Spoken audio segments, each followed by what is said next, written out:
How to update Microsoft PowerPoint mobile app. Hello guys, so in today's video I'm going to show you how to update your Microsoft PowerPoint easily and fast. So let's say that you have an old version and you want to update it.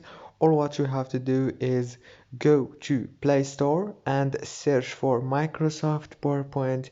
Click on it, and now here on this green option you will find the update.